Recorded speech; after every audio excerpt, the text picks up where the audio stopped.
जय श्री माताजी. सामूहिकतेमध्ये बंधन घेऊया.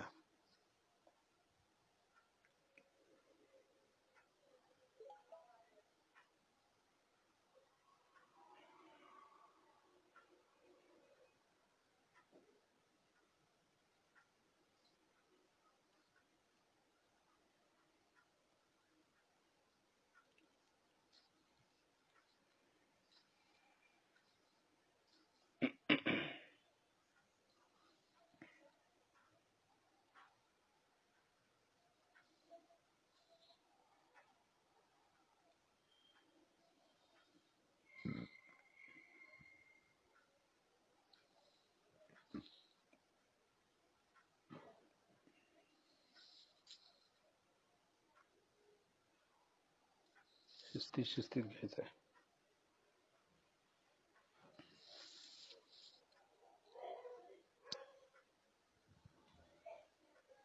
तर आपले दोन्ही हात श्रीमातांच्याकडे.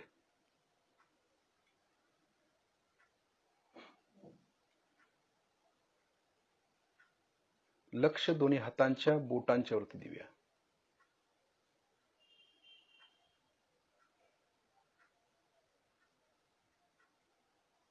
श्रीमातांच्याकडे बघायचं आहे आपल्याला. श्रीमातांच्याकडे बघत बघत लक्ष दोन्ही हातांच्या बोटांच्या वरती द्यायचं. चित्ताची एकाग्रता व्हायब्रेशन्स वरती आणि श्रीमातांच्याकडे.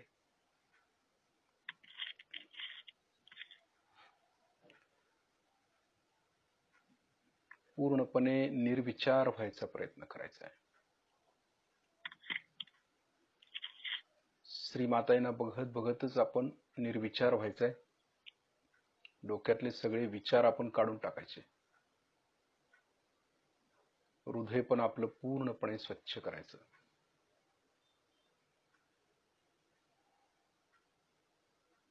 हळूहळू आपल्या व्हायब्रेशन्स वाढत असल्याचं आपल्याला जाणीव होईल.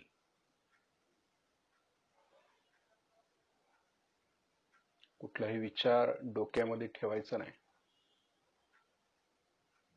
आपलं डोकं पूर्णपणे मोकळं करायचं.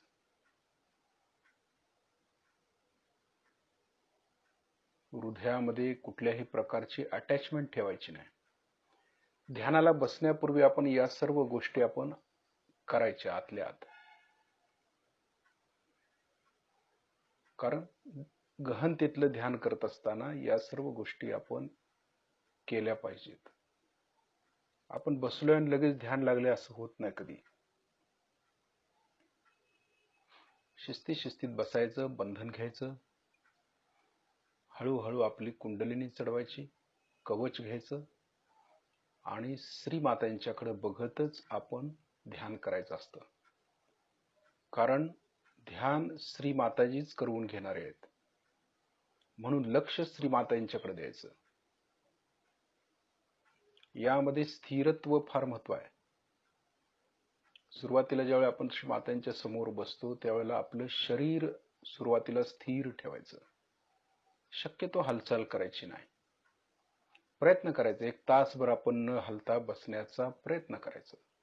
त्यातून पण पाय जर दुखावले तर थोडंसं किंचित हलवायचं, परत स्थिर बसायचं. परंतु तपश्चर्या ही केलीच पाहिजे. थोडासा त्रास आपण सहन केला पाहिजे. त्यानंतर दुसरी महत्वाची गोष्ट, आपण निर्विचार व्हायला पाहिजे. ध्यानामध्ये ज्यावेळी आपण श्रीमातांना बघतो त्यावेळी आपल्या डोक्यातले सगळे विचार आपण काढून टाकायचे.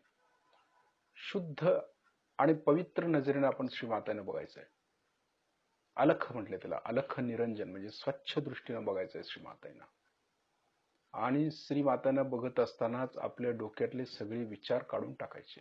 शांत ठेवायचं आपलं चित्त. आपलं डोकं, आपलं मस्तक पूर्णपणे शांत झालं पाहिजे. त्यानंतर आपल्या हृदयाकडे वळायचं आहे. आपल्याला कोणाविषयी हृदयामध्ये राग असेल, क्रोध असेल, आणखी काय वाटत असेल तर ते सगळं काढून टाकायचं. हृदय स्वच्छ करायचं आपलं. डोकं स्वच्छ झाल्यानंतर हृदय स्वच्छ करायचं. हृदयामधले सर्व जे काही दोष आहेत, ईर्ष्या, क्रोध, लोभ, मोह, माया, जे काय आहे ते सगळं आपल्या हृदयातून काढून टाकायचं सगळं. प्रयत्न करायचा आपलं हृदय स्वच्छ करायचा. कारण ध्यानाला बसण्यापूर्वी या सर्व क्रिया आपल्याला करायच्या आहेत. आपण जसं बॅलन्सिंग करतो, डावा हात पुढे उजवा हात पालथा जमिनीवरती ठेवतो, तसंच उजवा हात पुढे डावा हात आकाश तत्वाकडे ठेवतो. परंतु हे केवळ कर्मकांड होतं आपलं. यामध्ये करायचा उद्देश काय आहे, तर डावी बाजू हृदयाशी संबंधित आहे आणि उजवी बाजू ही ब्रेनशी संबंधित आहे. म्हणजे समर्पण आपलं हृदय आणि ब्रेन हे दोन्ही पण करायचं ना, मेंदू पण करायला पाहिजे. म्हणजेच काय, तर आपल्या डोक्यातले विचार काढून टाकायचे आणि हृदय स्वच्छ करायचं, अशातला हा प्रकार आहे. आणि एवढं करून देखील जर ते होत नसेल तर मग ते करून तरी काय फायदा आपला. मग निर्विचारता आपल्याला कधीच येणार नाही. आपण तसंच जर असं करून डोळे बंद करून बसलो तर डोक्यामध्ये 100 व्याप आणि 100 विचार डोक्यात यायला लागतात. ते आपोआपच येतात, इतर वेळेला येणार नाहीत. परंतु डोळे मिटले, ध्यानाला लागलो की विचार करायला चालू होतं आपलं मन, चित्त. कारण शुद्धता झालेली नाहीये. आपण श्रीमातांच्याकडे तशी याचना केली नाही, प्रार्थना केली नाही, की आपण श्रीमातांना बघत बघत ह्या सर्व गोष्टी केल्या नाहीत. म्हणूनच विचाराचं काहूर आपल्या डोक्यामध्ये उठतं आणि परिणाम स्वरूप आपलं अधःपतन, म्हणजे ध्यान होत नाही, नुसताच आपण बसतो, कर्मकांड होतं. तसं न होता आपण सुरुवातीपासूनच पायरी पायरीने वरती जायचं. कोणीही असो सहयोगी, कोण उच्च आणि कोण नीच अशातला प्रकार यामध्ये नाहीये. सहयोगामध्ये सगळे सारखे आहेत. हे करत असताना आपण मांडी घालून श्रीमातांच्या समोर बसायचं प्रसन्न चित्तानं, की आपल्याला काहीतरी नवीन मिळवायचं आहे, काहीतरी प्राप्त करायचं आहे. या शुद्ध हेतून शुद्ध भावनेनं आपण बसायचं. बसल्यानंतर बैठकच सुरुवातीला अशी मारायची की आपण हालायचं नाही, म्हणजे शरीर स्थिर करायचं, ही पहिली गोष्ट. त्यानंतर आपलं मेंदू जो आहे तो शांत करायचा, डोक्यातले विचार काढून टाकायचे. त्यानंतर आपलं हृदय स्वच्छ करायचं, म्हणजे समर्पण, श्रीमातांच्या चरणाशी आपण पूर्ण समर्पित व्हायचंय. आणि हे सर्व करत असताना लक्ष परम चैतन्यावरती ठेवायचं. हे फार महत्वाचं आहे. ही सर्व आतल्या गोष्टी आहेत, आतल्या क्रिया आहेत ह्या सगळ्या. आणि हे फक्त आपण समोर बसूनच श्रीमातांच्या करू शकतो, इतर कुठल्याही ठिकाणी आपलंही होऊ शकत नाही. परंतु जर प्रॅक्टिस झाली, आपली तपश्चर्या होत गेली, तर मग कुठेही बसलात तरी आपण डायरेक्ट निराकाराशी जोडलं जातो. परंतु सुरुवातीला आपण याच पद्धतीनं ध्यानधारणा करायची, की श्रीमातांच्या समोर बसूनच करायचंय. श्रीमातांच्याकडनं चैतन्य आपण घ्यायचंय आणि श्रीमातांना प्रार्थना करून की श्रीमाताजी आमच्याकडून गहनतेतलं ध्यान करून घ्या, हे म्हणणं अत्यंत गरजेचं आहे. आपल्याला काही त्रास असेल, आपल्याला काही अडचणी असतील, आपल्याला काही समस्या असतील, तर आपण श्रीमातांना ते सांगायचंय त्यावेळेला. आणि बरोबर 1 तासाने आपण स्थिर झालेलं दिसायला पाहिजे, आपल्याला आपलं ध्यान झालेलं दिसायला पाहिजे, तरच यामध्ये काहीतरी अर्थ प्राप्त होणार आहे. नाहीतर आपण कितीही वर्ष आपण असंच करत राहिलो तर आपल्याला काहीही मिळणार नाही. आपण बघत आहोत की 20-20, 25-25 वर्ष लोक सहयोग करतात, परंतु अजून कोरडे पाषाणच आहेत. कारण त्यांना ध्यान कसं करायचं कळत नाही. ते करतात की डावा हात पुढे उजवा हात पालथा जमिनीवरती ठेवतात, म्हणतात, बिचारी प्रार्थना करतात, सगळे करत असतात, परंतु त्यामधले जे मेन भाव आहे किंवा जे करायचं आहे, जे समर्पण करायचे ते होत नाही. परिणाम स्वरूप काय होतं, केवळ कर्मकांड होऊन राहतं. म्हणून डावा हात जरी आपण पुढे केला, उजवा हात पालथा जमिनीवर ठेवला, तर काय, तर डावी बाजू पूर्णपणे स्वच्छ करा, श्रीमातांना प्रार्थना करतो. परंतु त्यावेळेला आपलं लक्ष कुठं आहे, चित्त कुठं आहे, हे पण महत्वाचं आहे ना. आपण तोंडी म्हणतोय, प्रार्थना करतोय, परंतु लक्ष जर भलतीकडेच असेल तर त्याचा उपयोग होणार नाही. म्हणून लक्ष ही त्या ठिकाणी पाहिजे की बाबा डावी बाजू स्वच्छ व्हायला गेली आपली. कारण डाव्या बाजूला जे चैतन्य येते ते आपण शोषून घेतोय आणि उजव्या हाताद्वारे ती पृथ्वी तत्वामध्ये चाललेत. आणि मग डाव्या बाजूला हृदय, आपलं हृदय पण स्वच्छ झालं पाहिजे.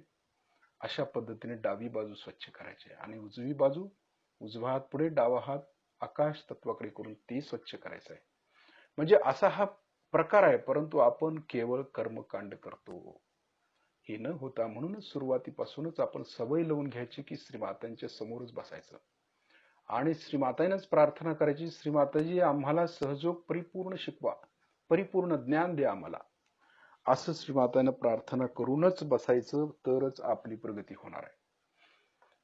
उगीच बसायचं, ध्यान करायचं आणि ध्यान झालं नाही म्हणायचं, 100 विचार डोक्यामध्ये घेऊन फिरायचं, याला अर्थ नाही. तर आपण क्वालिटीचे सहयोगी बनायला पाहिजे. 4 सहयोगी असू देत, परंतु क्वालिटीचे पाहिजेत, परिपूर्ण सहयोगी पाहिजेत. अर्धवट सहयोग्यांचा काहीही उपयोग होत नाही आपल्याला. म्हणून सहयोग पूर्ण परिपूर्ण शिकायचं आहे आपल्याला. पूर्ण ज्ञान घ्यायचं आहे आणि ते ज्ञान घेत असताना भक्तीनं घ्यायचं, श्रद्धेनं घ्यायचं आहे.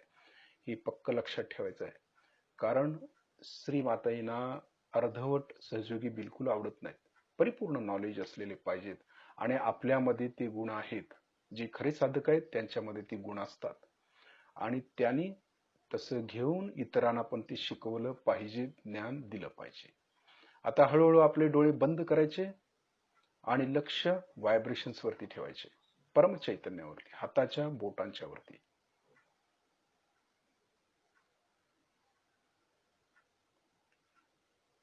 आपलं माइंड कुठलाही विचार करता उपयोगाचा नाही, विचार डोक्यामध्ये येऊ द्यायचंच नाही. फक्त लक्ष परमचैतन्यावरती ठेवतोय आपण, निगेटिव्हिटीकडे नाही. आपल्यामध्ये काय पकडलं इकडे लक्ष द्यायचं नाही. आपल्याला व्हायब्रेशन्स कशा येत आहेत आणि ते कसं शोषून घ्यायचं इकडे लक्ष द्यायचंय, दृष्टिकोन बदलायचा. नाहीतर काय जणांचं असं असतं की बसल्या बसल्या असं वाटतं की त्यांना आपलं काय पकडलंय, मग ते पकडणारच, ते तिकडेच लक्ष जाणार ना, निगेटिव्हिटीकडे. पॉझिटिव्हिटीकडे लक्ष पाहिजे, निगेटिव्हिटीकडे नको. आता दोन्ही हाताच्या बोटातून जे चैतन्य आपल्या आतमध्ये येते ते आपण शोषून घ्यायचं आहे. ते दोन्ही हाताच्या कोपऱ्यापर्यंत खिचून घ्यायचं आहे. कुठलाही विचार करायचा नाही. निर्विचारितेमध्ये येतात विचार, मेंदू आहे म्हटल्यावर विचार येणार, परंतु ते विचार येऊ नयेत म्हणून आपण तशा पद्धतीने प्रयत्न करायचा असतो. तपश्चर्या आहे ती सहयोगाची. चित्त डायव्हर्ट करता आलं पाहिजे आपल्याला. आपण डोळे बंद करून लक्ष व्हायब्रेशन्स वरती ठेवतोय. एकसारखं जे चैतन्य येते त्याचा आनंद घेतोय आपण, खेचून घेतोय ते, त्यामध्ये पण आनंदच आहे. कारण हे डिव्हाइन आहे, दैवी आहे, हे दैवी आहे. आणि जोपर्यंत आपण श्रीमातांशी जोडलो जात नाही तोपर्यंत हे चैतन्य येत नाही. आपल्याला सगळा खेळ वाटतो की व्हायब्रेशन्स आले, गार झालं, एवढं सोपं नाहीये ते. आपली भक्ती, आपली श्रद्धा किती आहे त्याच्यावरती चैतन्य श्रीमाताही देत असतात. आपलं भांड किती मोकळं आहे त्याच्यावरती चैतन्य भरलं जातं, अमृत भरलं जातं. म्हणून आपलं भांड मोकळं करायचं, सगळं काढून टाकायचं, शुद्ध व्हायचं, पवित्र व्हायचं आणि त्या शुद्धतेमध्येच मग परमेश्वराशी आपण एकरूप होऊ शकतो, श्रीमातांशी एकरूप होऊ शकतो. आता दोन्ही हाताच्या बोटातून जे चैतन्य येते ते आपण एकसारखं शोषून घेतोय.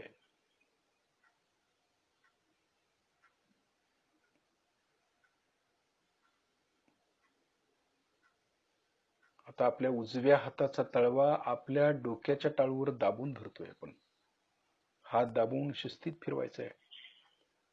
आता ज्या ठिकाणी आपण हात फिरवतोय त्या ठिकाणी लक्ष द्यायचंय आपल्याला.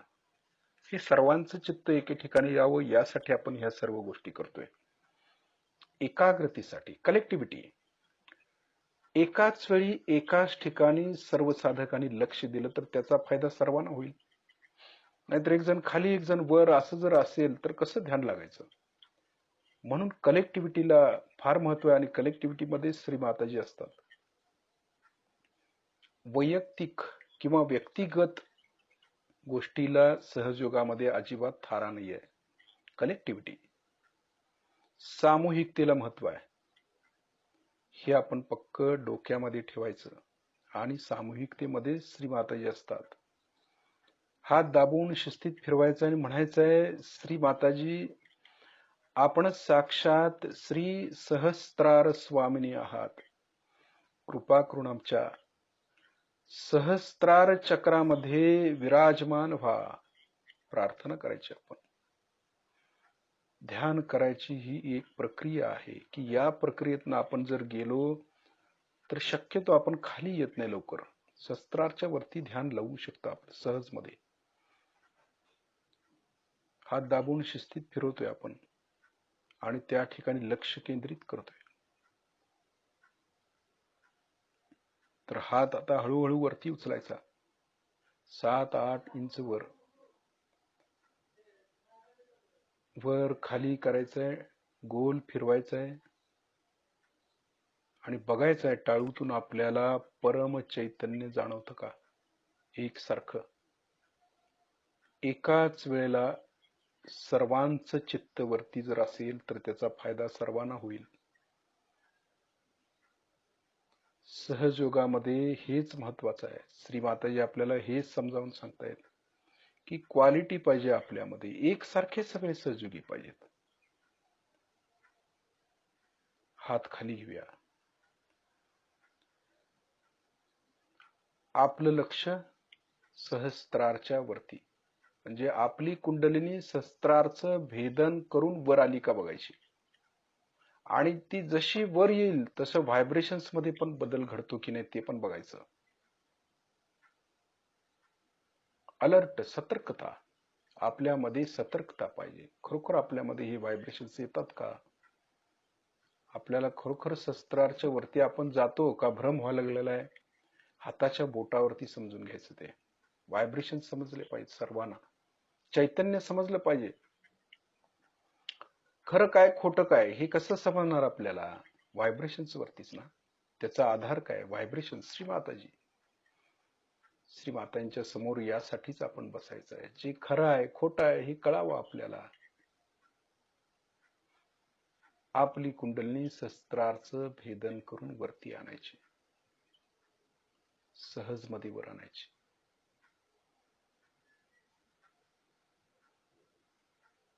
सहज मध्ये वरती स्थिर होते ती. आणि ती स्थिर झाली की आपण स्थिर होतो. काही करायचं नाही, डोक्यात विचार नाही आहेत, हृदयामध्ये कुठली तडफड नाही आहे, कुठली अटॅचमेंट नाही. शरीर स्थिर ठेवलंय आपण. म्हणजे किती फायदा झाला. सुरुवातीपासूनच जर आपण हे असं करत गेलो आणि ध्यान लागलं आपलं, सहस्त्रारच्या वरती गेलो तर फक्त त्याचा आनंदच घ्यायचा आहे. करायचं काय आहे दुसरं? काहीच नाही, सगळंच केलेलं आहे. जेवण तयार आहे, फक्त जेवायचं काम करायचं आहे. किती सोपं केलं श्रीमाताईने. परंतु ते करत असताना पण 100 विघ्न येतात आपल्याला. आणि हे येऊ नये म्हणून सुरुवातीपासूनच एक एक पायरीनं आपण वर जायचं, एक एक गोष्टी संपवायच्या. कारण ते शिवतत्व, आत्मतत्व मिळवत असताना आपल्या पायरीनी वर जायचं आहे. सहजयोग असा तसा करता येत नाही. ध्यानाला 1 तास बसलो म्हणजे ध्यान झालं नव्हे. 24 तासाची गुंतवणूक आहे सहजयोग. आता आपली कुंडलिनी सहस्त्रारच्या वरती खूप जाणवते, भरपूर जाणवते. हे फार महत्वाचं आहे. आणि ही जाणीव कधी होते? ज्या वेळेला आपण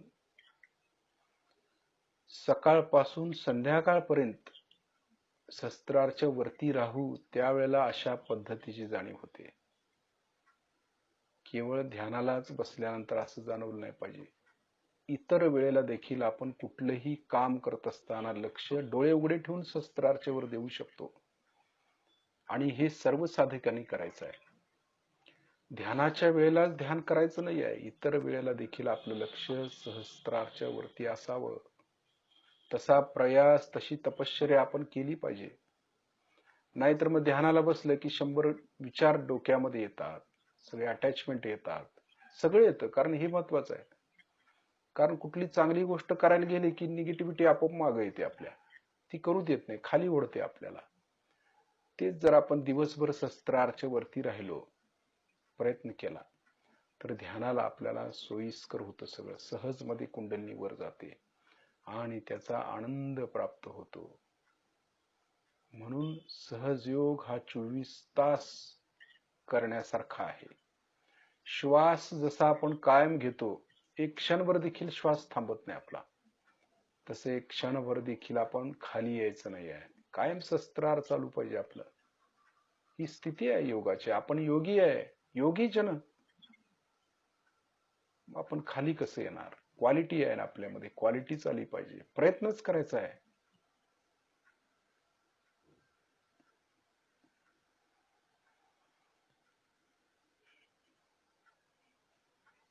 शस्त्रारच्या वरती लक्ष केंद्रित करायचं. 7 ते 8 फुटावरती प्रयत्न करून बघायचं. थोडस वरती वरती जातं. आता त्याला आणखी जाणीव वाढवण्यासाठी काय करायचं? आता शस्त्रारच्या वरती आणखी जाणीव वाढवायची आम्हाला. तर आपला डावा हात उजव्या बाजूला लिव्हर वरती ठेवायचा. आणखी जाणीव वाढायला चालू होते.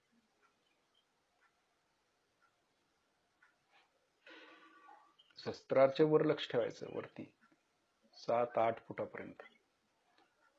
आपली जाणीव आणखी वाढायला सुरुवात होते शस्त्रारच्या वरती. ही एक प्रक्रिया आहे सहजयोगातली. कारण लिव्हर वरती आपण कार्य करतो. डावा हात लिव्हर ठेवलाय म्हणजे चैतन्य आपोआप चालू होतं. उजव्या हातातून येतं, डाव्या हाताद्वारे ते लिव्हरला जातं. लिव्हरचं फंक्शन व्यवस्थित होतं. चित्त आपलं विचलित होत नाही आणि एकाग्र होतं. म्हणून जास्त जाणवायला चालू होतं शस्त्रारच्या वर. शस्त्रारच्या वरती लक्ष केंद्रित करायचं आहे आपल्याला, 7-8 फुटावर. हात मात्र आपण लिव्हर वरती ठेवलाय.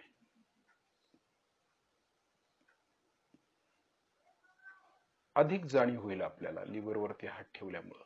सहजमध्ये कुठलाही विचार नाही डोक्यामध्ये, फक्त चैतन्यच हाच आहे, त्याची जाणीव होते. जिथं हात ठेवलाय तिथं चैतन्य व्हायला चालू होतं आणि जिथं चित्त ठेवलंय तिथून चैतन्य येतं. किती महत्वाचं आहे. बाकी डोक्यामध्ये काही सुद्धा नाही आता आपल्या. अशी स्थिती प्राप्त करायची म्हणजे जागृत निर्विचार समाधी अवस्था. असं असल्यानंतर कशाला रोगराई होते आपल्याला? रोगच येत नाहीत जवळ. परंतु आपण करत नाही. आपल्याला करवत नाही ध्यान. ध्यान फक्त करून घेतलं तर होतं, नाही तर करतच नाही आपण. अशी एक स्थिती आहे आपली. असं व्हायला नको. हा पांगुळ गाडा घेऊन किती दिवस चालायचा? आपणही तयार झालं पाहिजे आता.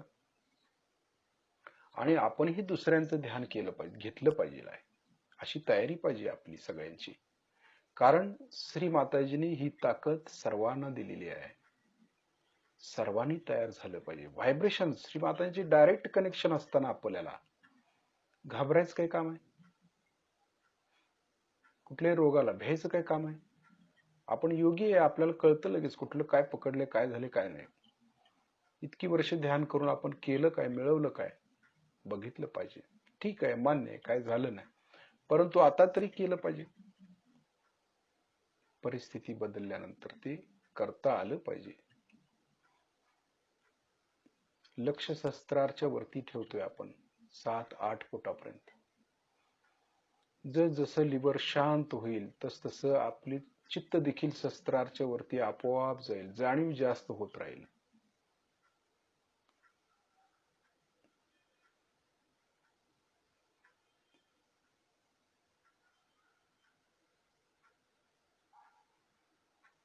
आपण लिव्हर वरती कार्य करतोय आणि लिव्हर वरची अतिरिक्त उष्णता आपोआप शस्त्रारच्या वर निघून जाते. का तर लक्ष शस्त्रारच्या वर आहे.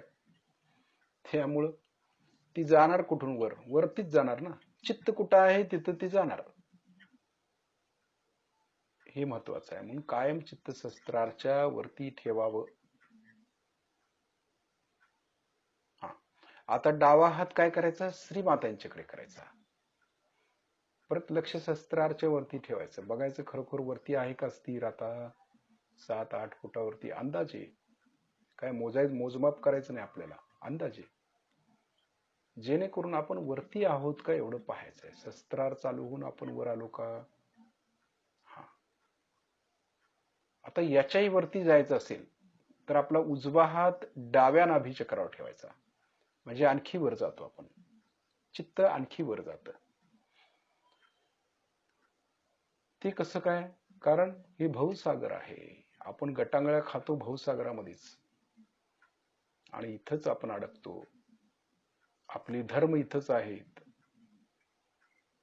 आणि धर्माची जागृती झाली की धर्माधार तर कुंडलिनी शस्त्राच्या वरती जाणार.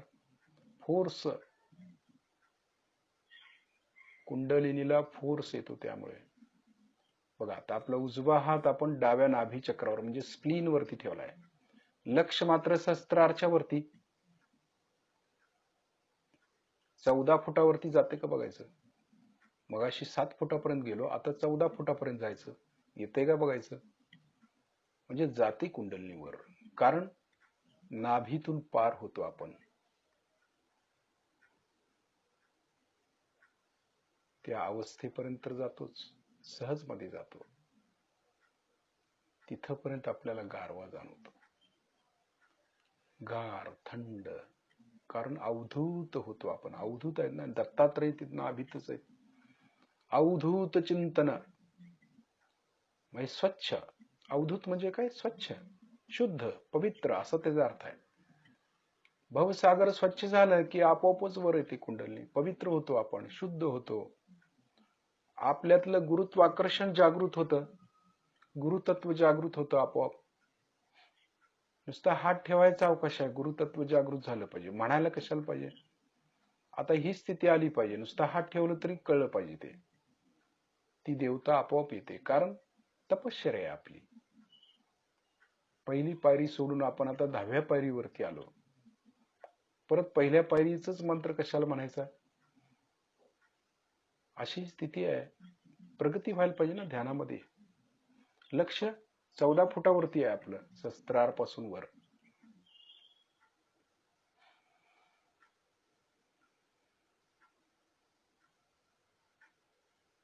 एकाग्रता त्यासाठी, शरीर स्थिर त्यासाठीच ठेवायला सांगितले. कारण हे हळूहळू वर जात असताना शरीर हलवता उपयोगाचं नाही. गुडघा दुखत असेल तर थोडा वेळ जरा हलवायचं, पुन्हा वर लक्ष. परंतु शरीराकडे दुर्लक्ष करता आलं पाहिजे, धिक्कारता आलं पाहिजे शरीराला. थोडस त्यागमय जीवन पाहिजे. थोडस दुखलं तरी ठीक आहे. तितिक्षा गुण म्हणतो त्याला. तितिक्षा म्हणजे सहनशीलता. योगातला एक गुण आहे हा, तितिक्षा. अतीत म्हणजे भूतकाळ, अतीत स्थिती प्राप्त करावी लागते. म्हणजे भूतकाळावरती विजय मिळवतो आपण. भूतकाळ विसरून जातो, त्याला अतीत स्थिती म्हणायची. लक्ष 14व्या फुटावरती.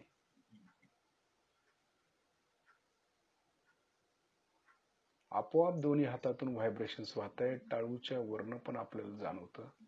14 फुटापर्यंत चैतन्य गेलेलं आहे. कारण चित्त तिथपर्यंत गेलं ना.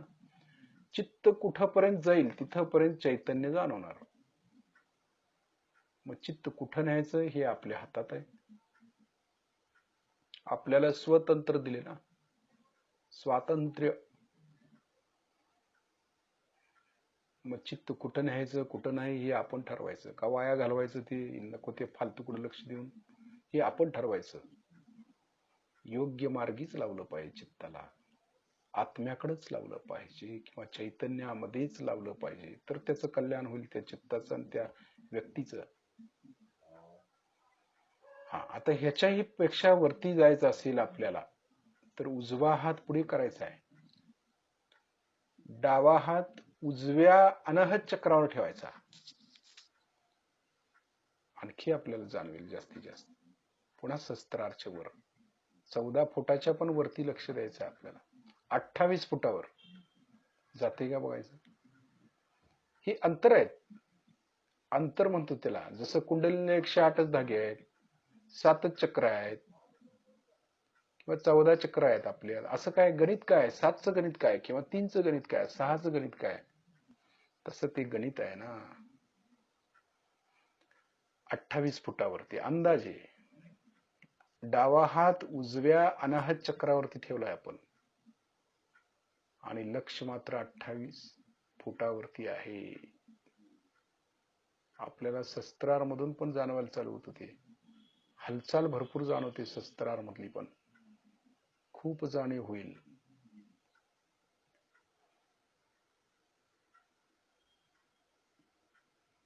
एकाग्रतेने द्यायचं म्हणजे बरोबर जाणवतं. परफेक्ट म्हणतो त्याला, परफेक्शन.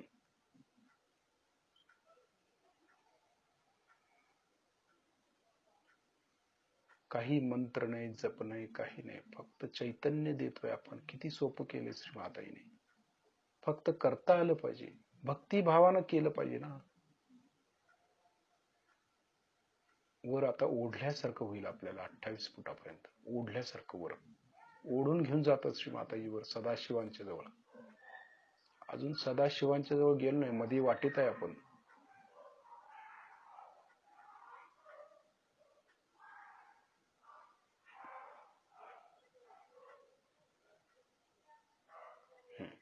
आता डावा हात श्री मातांच्याकडे करायचा आहे. लक्ष 28 फुटावरतीच ठेवायचं. खालून वरती 28 फुटापर्यंत आहे ना आपण. आता उजवा हात डाव्या हृदय चक्रावर ठेवायचा आहे. उजवा हात डाव्या हृदय चक्रावर. आता परत वरती जायचं, 28 फुटापासून वर आकाश तत्वापर्यंत जायचं आहे. बघा जाता येतं का सहज मध्ये. आपला उजवा हात हृदयावरती ठेवलाय आपण, लक्ष आकाश तत्वापर्यंत. सहज मध्ये आपल्याला ते जाणवतं.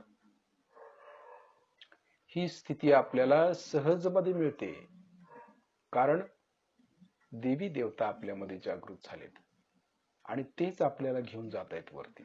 आपण काय जातोय तेव्हा? श्रीमातांची इच्छा. पूर्ण लक्ष सहस्त्रारच्या वरती. आकाश तत्व, आकाश व्याप्त होतो आपण.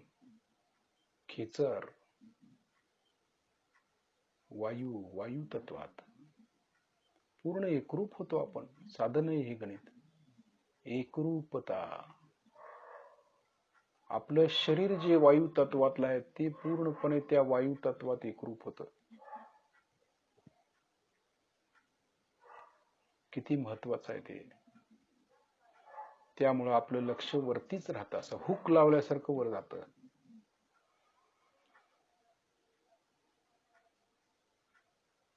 एकाग्रता,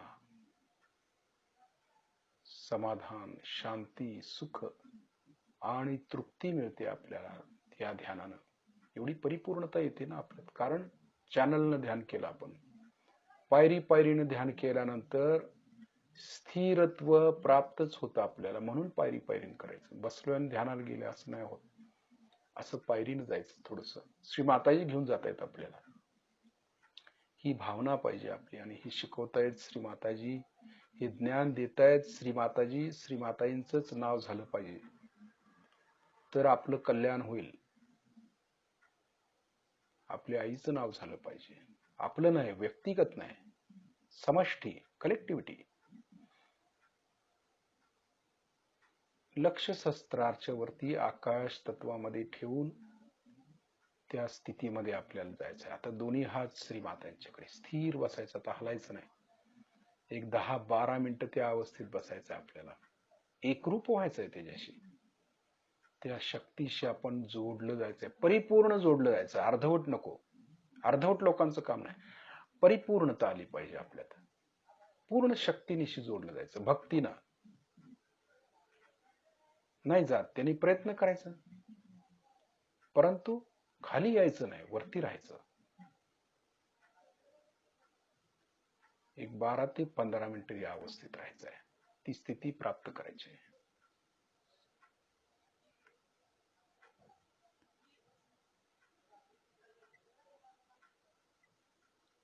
करायला पाहिजे. आणि त्यासाठी आपण खांद्याला खांदा देऊ आणि दंड ठोकून आपण उभं राहायला पाहिजे की आता आम्ही सजग लागलो. पण अजूनही आपण पुष्कळशा अशी गोष्ट करतात की ज्याच्यामुळे आपल्यामध्ये कमजोरी येईल. मुख्य म्हणजे मी सारखं ह्या जातीयतेच्या बद्दल बोलते. त्याला कारण काय की एकदा तुम्ही जातीयतेत गेला की ही तुमच्यात बांधलेली एक जी मूलभूत बाधडी आहे तीच मुळे तुम्हाला रोखते. जातीयतेला धरून बसणं ही फार चुकीची गोष्ट आहे. आणि त्याचमुळे जर आपण जर हे सर्व सोडलं असतं तर ही अंधश्रद्धा समोर आलीच नसती. कारण आपल्याला माहितीये की अंधश्रद्धा जी आहे ती फक्त आत्मसाक्षात्कारानंतर येते. पण आत्मसाक्षात्कार आल्यावर सुद्धा आपण त्याच जातीच्या मागे जातो, त्याच जातीत लग्न करतो, त्याच जातीशी संबंध करतो आणि तशाच रीतीने मूर्खासारखे वागत असलो तर मात्र तुमची काहीही वाढ होणार नाही. आणि नुसतं एक राजकारणी तऱ्हेचं एखादं सोंग होईल. असली सोंग घेऊन एकी साईडला जायचं नाही. आपण सहयोगी झालो त्याचा काय फायदा होणार आहे? जैसे थे असे राहणार आहोत. आपल्याला पुष्कळशा गोष्टी सोडाव्या लागणार आहेत. त्याच्यात धर्मांधता जी आहे ती सोडली. धर्मांधता म्हणजे आधी मी म्हणत होते की देवळात जायचं नाही, देवळात जाऊन ब्राह्मणाला पैसे द्यायचे नाही, कुंकू लावून घ्यायचं नाही. त्याच्यात थोडीशी आता जरा सुधारणा झाली. त्याला कारण असं आहे की लोकांना त्रास होतो. पण घरात ब्राह्मण आणून लग्न करायचं हेही चुकीचं आहे. ब्राह्मण कोण होता तुमचं लग्न करणार? तुम्ही ब्राह्मण झाले, मग ब्राह्मणाला आणून लग्न कशाला करायचं? लग्न हे व्यवस्थित सहयोग पद्धतीने झालं पाहिजे. आणि जोपर्यंत लग्न सहयोग पद्धतीने होणार नाही तोपर्यंत मी त्याची हमी देऊ शकत नाही की ह्या लग्नाचं व्यवस्थित. बरं, परत आपल्या महाराष्ट्रात लग्न म्हणजे अगदी सगळ्यात मोठं धर्म कार्य. लग्न म्हणजे काय? त्याच्यासाठी मुलीसाठी पाहणं, हे करणं, मग बस्त्याला बसणं, हे ते घाणेरडे प्रकार चालू असतात. लग्न ही फारच क्षुल्लक गोष्ट आहे. सहयोगामध्ये त्याचं इतकं महात्म्य नाही. एका सहयोगाशी दुसऱ्या सहयोगीशी लग्न झालं म्हणजे त्याला काही एवढं महात्म्य नाही आहे की आयुष्यभर त्याच्यासाठी लढत बसावं. जाती जातीत लग्न करून जे त्याचे दुष्परिणाम होतात ते दिसतात आपल्याला, पण आपण अजून सुद्धा त्याच्यातच फसलो. तेव्हा सगळ्यांनी आज व्रत घेतलं पाहिजे की आम्ही कोणत्याही धर्मात, कोणत्याही जातीत, कोणत्याही देशात लग्न करू. आता तुम्हाला वाळीत टाकण्याचा प्रश्नच नाही, कारण तुमचे सोयरे आहेत, तुमचे नातलग आहेत. जे तुमचे नातलग आहेत ते कसे वागतात ते तुम्ही पाहिलंच आहे.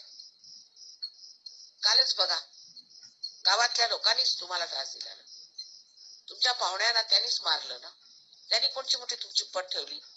आणि आता ह्या लोकांना काय वाटत असेल तुमच्याबद्दल? तेव्हा मी म्हणते ते नुसतं ऐकून हो माताजी म्हणतात पण असं काही विशेष नाही असं म्हणायचं नाही. फार महत्वाचं आहे. जोपर्यंत आपल्यातली जातीयता जात नाही, हुंडा प्रकार जात नाही, जोपर्यंत आपल्या इथली अंधश्रद्धा जात नाही आणि जोपर्यंत आपण उठून उभे राहत नाही या बाबतीत संबंध समाजाला एक उदाहरण म्हणून, तोपर्यंत आपण सशक्त नाही. आता आपण कोणतेही मोठाले माणसं बघूया. आपल्या समोर टिळक आहेत, आगरकर आहेत, आपल्या समोर इतर शिवाजी महाराज आहेत. अशी जी मोठी मोठाली मंडळी झाली त्यांनी काय केलं, ते कसे वागले त्याच्याकडे लक्ष केलं पाहिजे. शिवाजी महाराजांनी सुद्धा त्यांना 4दा लग्न करावं लागलं राजकारणासाठी. त्यांनी केलं. राजकारणासाठी मला करायचं तर मी केलं लग्न, पण त्याच्यात ते निसंगात होते. त्याच्यावर त्याचा परिणाम नव्हता काय. करावं लागलं तर केलं. 4 लोकांशी आम्हाला दोस्ती करायची. त्यांनी जातपात पाहिली नाही की 96 कुळी असलं पाहिजे की अमुकच असलं पाहिजे, असं काय पाहिलं नाही. ज्या वेळेला इतक्या वर्षापूर्वी गागा भट्टाना इथे येऊन त्यांना राज्याभिषेक द्यावा लागला, तेव्हा या जातीपातीच्या लोकांनी त्यांना किती लिहून टाकलं की तुम्ही कुणबी आहात, तुम्ही मराठा नाही. तेव्हा तुमची कोणतीही जात असे नका, तुम्ही आज सहयोगी झाला, तुमची जात बदलली, तुमचा धर्म बदललेला आहे. हा धर्म विश्वनिर्मल धर्म आहे, तो तुमच्यात जागृत झालेला आहे. त्यामुळे सर्व तुमच्या वाईट सवयी गेल्या, सगळं काय गेलं, पण हे भूत अजून गेलेलं नाही. तुमच्या जातीच्या लोकांशी तुमचा संबंधच आला नाही पाहिजे, कारण ही जमात जी तुमची आहे ते भूत आहेत सगळे. दारू पिणं, मार करणं, मग ते दारू पिऊन येतं काय करेल, हुंडा घेऊन येतं काय करू, पण ते आमच्या जातीतलंच असलं पाहिजे. मग तुम्ही सहयोगी कसे? मग सहयोग सोडा. तुम्ही काय तुम्ही 2 धर्मात उभे राहू शकता का? नाही राहू शकत. त्याच्यामुळेच काल ह्यांना मार खावा लागला. हे लोक त्यांनी सर्व धर्म सोडला, परमेश्वर सोडला, आणखी आम्ही काहीच असं करत नाही असे करून उभे राहिले. त्यांनी काल मार दिला, त्याला कारण थोडस तरी मला असं वाटतं की आमच्यामधली जी कमजोरी ती त्यांनी ओळखली आणि त्यांच्यामध्ये आपण अंधश्रद्धेला पूर्ण झालो. पण जर तुम्ही बोलत सुटलात की आम्ही सहयोगी आहे आणि आम्हाला कोणतीच अंधश्रद्धा नाही, आम्ही कोणत्याच असल्या गोष्टी मानत नाही, आम्ही याच्या पलीकडे आहोत, आम्ही करून दाखवतो, तेव्हा त्या लोकांच्या लक्षात येईल की काहीतरी विशेष मंडळी. आम्ही आमच्या वडिलांना पाहिलं, आमच्या वडिलांना गांधीजी सांगितले सगळ्या मुलांची लग्न तुम्ही बाहेर करा. तर आम्ही सुद्धा 96 कुळीच आहोत आणि त्यामुळे फार विचार करून लग्न होत असत. वडिलांनी लगेच सांगितलं काही हरकत नाही, कुठेही लग्न करा, आणि सगळ्यांची अशी लग्न लावून दिली आमची. तर का आमचं वाईट झालं? त्यासाठी मी काँग्रेसचा मनुष्य आहे. मला काय, मला दुसरं काही नाही. माझी जात नाही, धर्म नाही, काही नाही. मला मी याचाच धर्म आहे. मला गांधी धर्मी आहे. जेव्हा धर्म घ्यायचा तर पूर्णपणे घेतला पाहिजे. अर्धवट लोकांसाठी हा धर्म नव्हे. तेव्हाच तुमच्यात खरी शक्ती, तेव्हाच तुमच्यामध्ये ते पावित्र्य येईल की ज्याने सगळ्यांचं रक्षण होऊ शकतं. पण जर तुम्ही अर्धवट असला तर कोणाचंच रक्षण करू शकत नाही, स्वतःच नाही आणि दुसऱ्यांचं. ते पावित्र्य आणण्यासाठी एकदम निसंगात येऊन उभं झालं पाहिजे. जसे आपल्या देशामध्ये मोठे मोठे लोक झाले. टिळकांचं उदाहरण घ्या, त्यांनी एका विधवेशी लग्न केलं. गांधीजींचं उदाहरण घ्या, ते हरिजनांच्या झोपडीत जाऊन जेवत असत. कृष्णाचं उदाहरण घ्या, विदुराकडे जाऊन जेवत असत. रामाचं उदाहरण घ्या, त्यांनी बिगिनीची बोरं खाल्ली. कोणाचं उदाहरण घेतलं तर जी लोक मंडळी अशी मोठी झालेली आहे त्याच्यात किती वैशिष्ट्य ते होतं. जर तुम्हाला खरोखर सहयोगात यायचं असलं तर पहिल्यांदा समजलं पाहिजे की सहयोगात तुम्ही फार विशाल होता. तुमच्या ज्या संकुचित जीवनाच्या ज्या पद्धती आहेत त्या सगळ्या बदलून तुम्ही विशाल होता. तुम्ही विश्वात सामावलेले. विश्वाची तेची माझे घर असं म्हटलेलं आहे. पण नुसतं म्हणायचं, तोंडाने बोलायचं, गाणं म्हणायचं, त्याला काय अर्थ नाही. हे लोक बघा आपली संस्कृती सोडून तुमच्या संस्कृतीत येऊन बसले, कारण हे चांगलं आहे म्हणून घेतलं नाही. पण तुम्ही यांच्यापासून ते तरी शिका. हे जातपात बघत नाही, देश बघत नाही. कितीतरी लोकांनी आपल्या हिंदुस्थानी बायकांशी लग्न करून आणि त्यांचं फार भरं केलं. नाही तर पूर्वी एखाद्या इंग्लिश माणसाला हिंदुस्थानी बाई दिली की तो मारून खायचा तिला. म्हणा इथे अजूनही मारून खातातच. इथे बायकांना मारून खाणं हा आपल्याकडे एकच खाण्याचा धर्म आहे. पण तरी सुद्धा आपण त्या रीतीने वागतो. बायकांची इज्जत करायची नाही, सगळ्यांच्या समोर भांडायचं, सगळ्यांना बोलायचं, ही एक दुसरी पद्धत आहे. बायकांना दाबून ठेवायचं. तेव्हा ही शक्ती जी आहे तुमच्या इथली, त्यांना तुम्ही जोपासून घेतलं पाहिजे. त्यांची वाढ केली पाहिजे. मुलींना शिक्षण दिलं पाहिजे, त्यांना वाढवलं पाहिजे. त्यांच्या आवडीनिवडीप्रमाणे त्यांची लग्न केली पाहिजे. त्यातल्या त्यात त्यांची सहयोगाचीच लग्न केली पाहिजे. म्हणजे मुलं सुद्धा सहयोगी होती. जन्माला जी उद्याची पुढे येणार. तुम्ही किती महत्वाच्या पदावर आलात हे तुम्हाला लक्षात येत. तुम्ही ते नाही.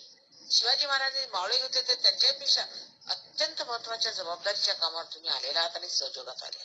जरी माझ्याजवळ 2 सहयोग असतील तर चालतील, पण त्यांनी पूर्णपणे सहयोगी असलं पाहिजे, नाहीतर सहयोगात आलं नाही पाहिजे. पहिली. दुसरं म्हणजे मी जे म्हणते ते मानलं पाहिजे, कारण मला सगळं दिसतंय. मी सर्व साक्षी, सर्व द्रष्टा आहे. मला सगळं समजतंय.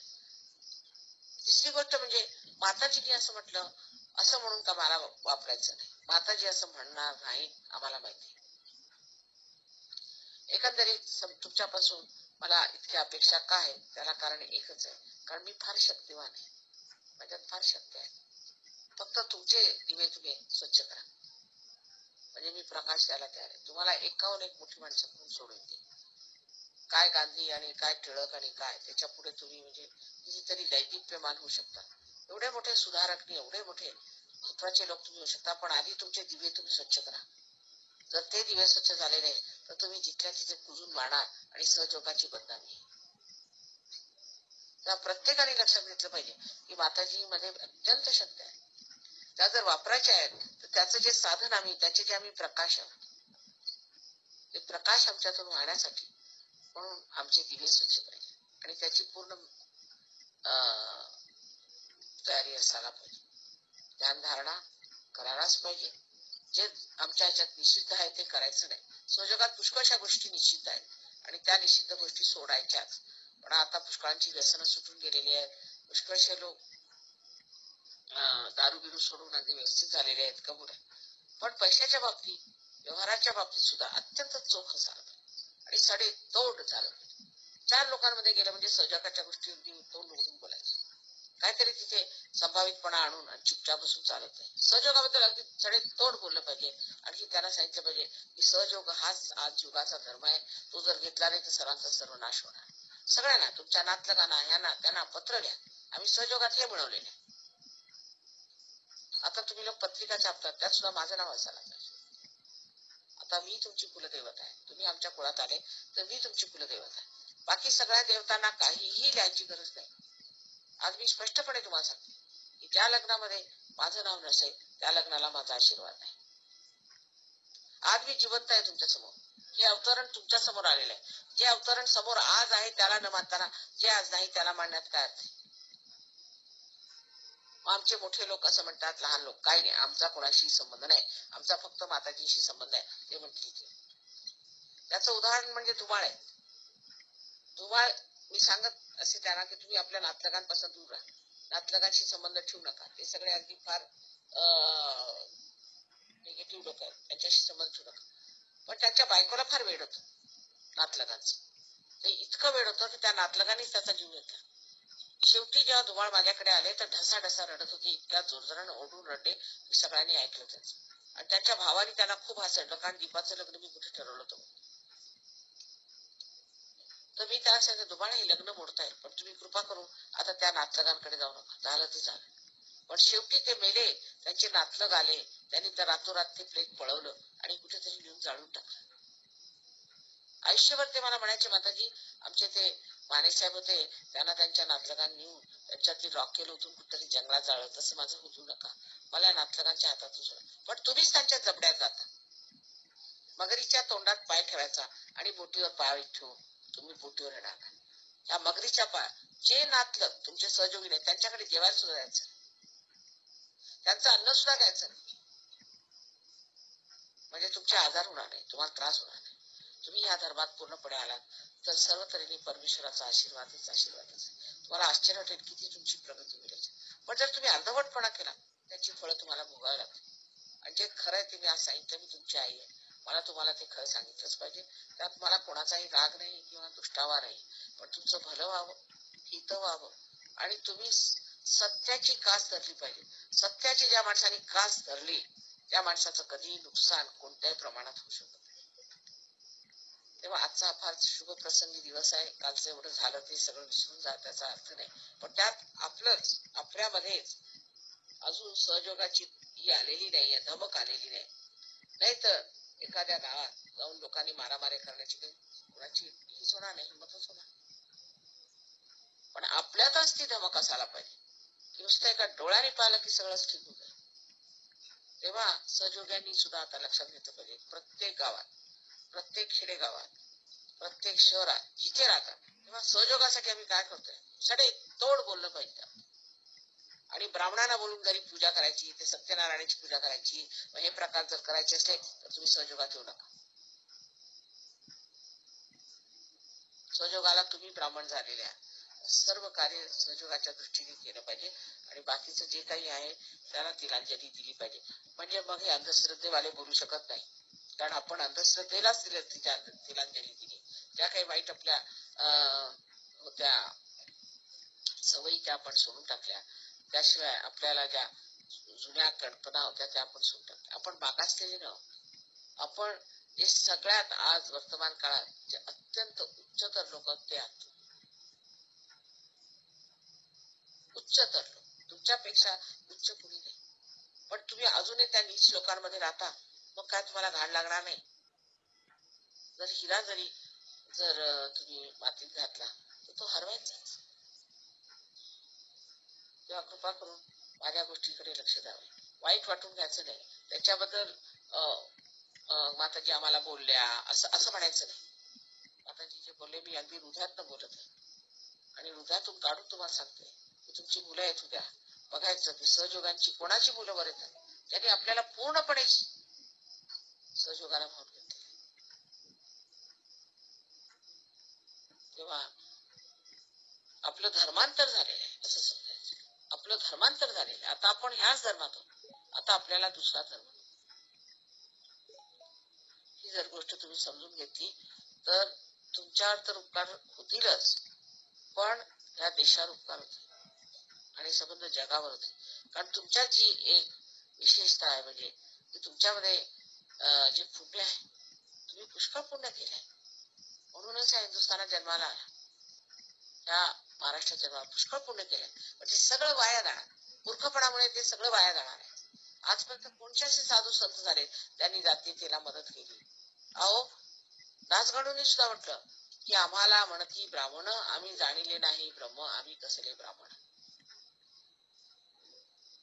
नुसते सरस्वतीने म्हटले, ते सगळे ब्राह्मण लोक होते, त्यांनी सुद्धा या गोष्टीला म्हटलेलं आहे. मग आपण असं त्यांच्या आहारी जायचं आणि तेच तीच कामं करायची, किती चुकीचं आहे. आता तुम्हाला दर्शन झालेलं आहे विशालतेचं. तुम्ही माझे फोटो बघितले, सगळं त्याबद्दल दिव्य आहे, सगळं फार दिव्य आहे. एवढी दिव्यता मिळवण्यासाठी तुम्हालाही दिव्य असायला पाहिजे. तेव्हा आज विशेष करून मी सगळ्यांना सांगते, आता मी विनंती करणार नाही, कारण खुश तुम्ही मला केलं पाहिजे. देवीला प्रसन्न करावं लागतं, मी तुम्हाला प्रसन्न करत बसणार नाही. तुमच्यातली जी शक्ती आहे, तुमच्यामध्ये जे आतमध्ये जे साठवलेली संपत्ती आहे, त्याचा प्रकाश जगावर पडला पाहिजे. आणि तुम्हीच लोक करू शकता जास्त ह्यांच्यापेक्षा, कारण तुमच्याजवळ ती संपत्ती आहे. हे लोक संपत्ती नसताना सुद्धा त्याचा उपयोग जास्त करतात आणि तुमच्याजवळ संपत्ती असून तुम्ही त्याचा उपयोग करत नाही. असे हे दोन प्रकार आहेत. तेव्हा कृपा करून पुढच्या वेळेला मला एकाहून एक सहयोगी तयार पाहिजे. इतकंच नव्हे, पण प्रत्येकाने भाषणं द्यायची. आता अंगापूरच्या लोकांना मला सांगणं आहे की त्यांनी जाऊन उद्या संघटना करायची सहयोगाची. इतकंच नव्हे, पण भाषणं द्यायची.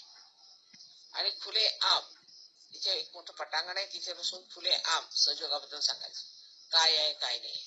एका नुसत्या भाषणाने हे सगळे लोक आपल्यावर बिथरले होते. आणि आपण कधीच भाषण देत नाही. तिथं त्या माणसाने एक भाषण दिलं, तो पोलिसवाला सुद्धा बिथरला होता. आणि आज त्याच्या लक्षात आलं तर त्याला एवढं वाईट वाटलंय. म्हणजे आपण काम नाही करत, त्यामध्ये आपण बोलत नाही. आणि सहयोगाने मित्रता वाढेल, शत्रुता जाईल. आता जाऊन सगळ्यांना सांगायचं, झालं वाईट झालं, आम्हाला फार वाईट वाटतं. सगळ्यांना एक सभा करायची असते आणि त्यात ज्यांनी ज्यांनी केलं त्यांनी क्षमा मागितली पाहिजे. अर्थात ज्यांनी ज्यांनी त्रास दिला त्यांचं काहीतरी वाईटच होणार. मी कितीही प्रयत्न केला, किती क्षमा केली, तरी हे गण आहे आणि हे गण यांना ठिकाणावर लावते. पण तरी सुद्धा तुम्ही सांगायचं की जे झालं ते विसरून जा. आणि आपल्याला देवधर्माशिवाय चालणार नाही, अशा फालतू लोकांना इथे जमू द्यायचं नाही आणि ही इथे संस्था यायची. आणि तुम्ही नंतर ही संस्था आल्यावरती पोलिसांना कळवा, इथे संस्था आलेली आमच्या मुलांना बिघडवतायत आणि त्यांना खुशी बनवतायत. मागच्या वेळेला त्यांनी त्यांना दगड मारायला सांगितलं, आता सगळ्यांनी म्हणून सांगायचं. आणि सरपंच सुद्धा सहयोगी निवडायचं, प्रयत्न करायचा. दुसरं म्हणजे असं की या देशामध्ये एक शरद पवार म्हणून एक फार वाईट मनुष्य आहे आणि त्याची संबंध तो एक त्याचा माफिया होता, गुंडगिरी चाललेली आहे. तेव्हा त्याच्या पार्टीला वोट द्यायचं नाही, काय झालं तर कुणालाही द्या, पण त्याच्या पार्टीला वोट द्यायचं नाही. आणि सहयोगांनी त्याच्या विरुद्ध काम करायचं. कुठे असले तरी त्याच्या विरुद्ध काम करायचं, कुठे असलं तरी. हा मनुष्य किती वाईट आहे, ह्याला देवावर विश्वास आहे. ह्यानेच हे टूम काढलेली आहे रजनीशला भेटून. रजनीश आणि ह्याची म्हणून एक टूम आहे की देव नाहीये असं सिद्ध करायचं. तर ह्याला देव नको, कारण ह्याच्या आईचा पत्ता नाही. ह्याला देव नको, देव नको म्हणजे मग देव नको आणि मग तुम्ही दारू प्या, वाटेल ते धंदे करा.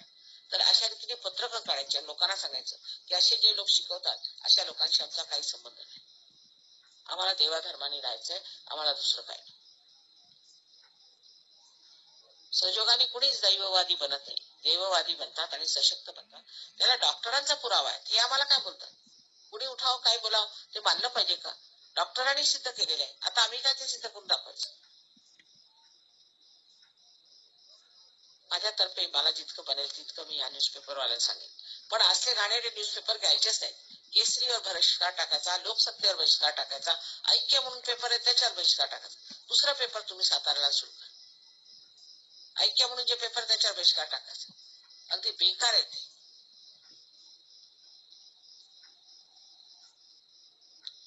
पुष्कळ गोष्टींना बहिष्कार टाकावा लागणार आहे. पूर्वी गांधीजी असताना सगळ्या बायकांना सांगितलं की विदेशी कपडे वापरायचे नाही, तर सगळ्यांनी जाळून टाकले. सगळ्या बांगड्या सोन्याच्या देऊन टाका, सगळ्यांनी सोन्याच्या बांगड्या देऊन टाकल्या. किती लोकांनी त्याग केले त्यावेळेस. अहो, ते नुसतं स्वातंत्र्य मिळवण्यासाठी, पण हे स्वतंत्र मिळवण्यासाठी आपण एवढी सुद्धा तस आपल्याला लागू देत नाही.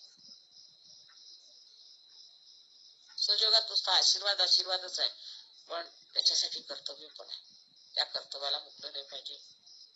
आणि आज सगळ्यांनी आपल्या मनामध्ये पूर्णपणे विचार केला पाहिजे की माताजींनी या गोष्टीच्या काठी जे आम्हाला समजावून सांगितलेलं आहे आणि ज्या भव्यतेला त्या आम्हाला उठवू इच्छितात, तशी आम्हाला देवा शक्ती दे आणि सुबुद्धी दे की आम्ही त्या भव्यतेला उठू.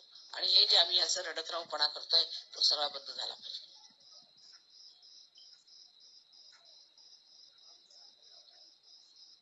या त्या उपायाने आपलं आपण ठीक करून घेतलं पाहिजे. स्वतः विचार करा, तुम्ही काय करता. माताजी म्हणतात तुम्ही फार मोठे होऊ शकता, पण मी काय करतोय, माझ्यात काय दोष आहे? तुम्ही जर मला खरंच आदिशक्ती मानता, मग तुम्हाला आणखी जगातलं पाहिजे काय? अहो, जी आदिशक्ती जिने सर्व सृष्टीची रचना केली, सगळं काही जगामध्ये केलेलं आहे, आज जेवढं काही आहे ते आम्ही केलेलं जर असलं तर मग तुम्हाला आणखी काय पाहिजे?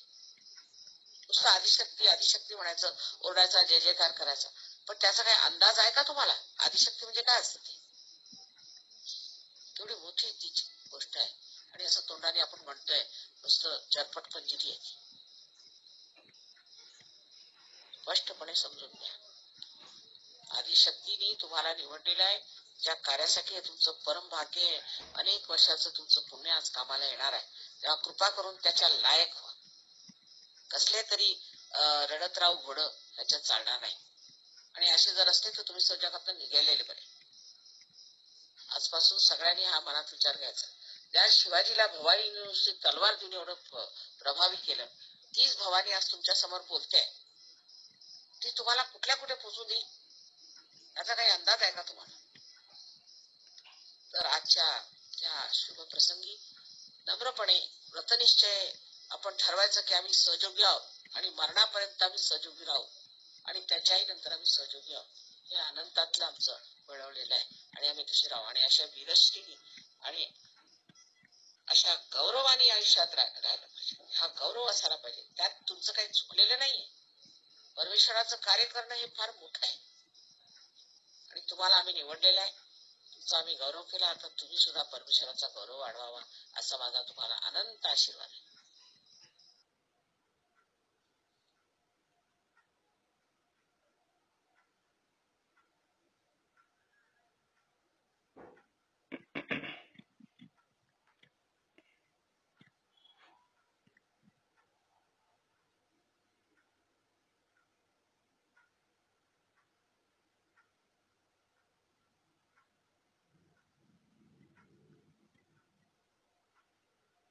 लक्ष वरतीच ठेवायचं आहे आपल्याला.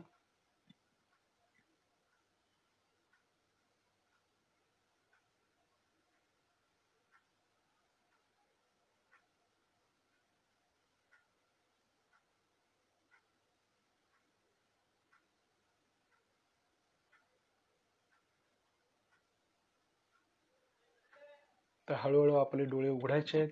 श्रीमाता यांच्याकडे बघायचं आहे. लक्ष वरतीच असू दे. श्रीमातांना पाहायचंय. लक्ष हाताच्या बोटांच्या वर, चैतन्यावरती आणि शस्त्राच्या वरती. जिथपर्यंत आपण गेलोय तिथपर्यंत लक्ष द्यायचंय, डोळे उघडे ठेवून.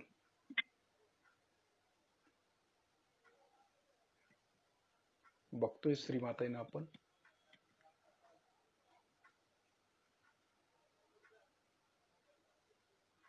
पूर्णपणे निर्विचारित आलेली तृप्ती, शांती, समाधान या सर्व गोष्टी आपल्याला प्राप्त होतात त्या शक्तीशी एकरूप झाल्यावर.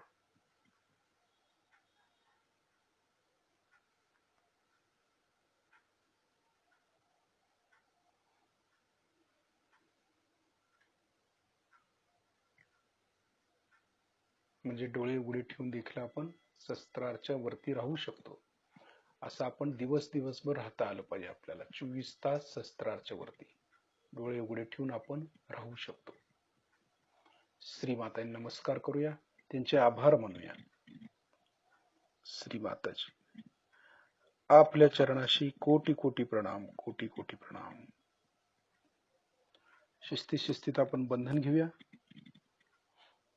आपल्या हातामध्ये चैतन्य आहे, हे विसरायचं नाही. ही गाठ चैतन्याची महाराज.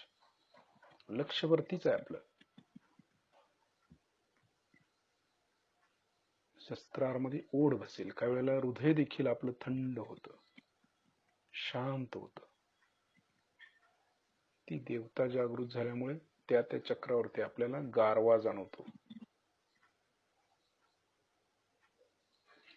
कवच घेताना पण शिस्तीत घ्यायचं. डावीकडून डोक्यावरून उजवीकडे हात, उजवीकडून डोक्यावरून डावीकडे. शिस्तीत घ्यायचं कवच. गडबड करायची नाही. आता कधीही कुठेही बंधन घेताना शिस्तीत घ्यायचं.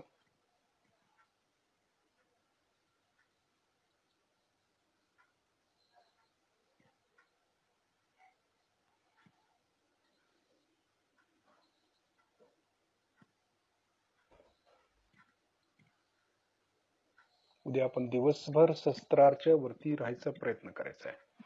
डोळे उघडे ठेवून देखील आपण शस्त्राच्या वरती राहू शकतो. कायम प्रयत्न करायचा आहे शस्त्राच्या वर राहायचा.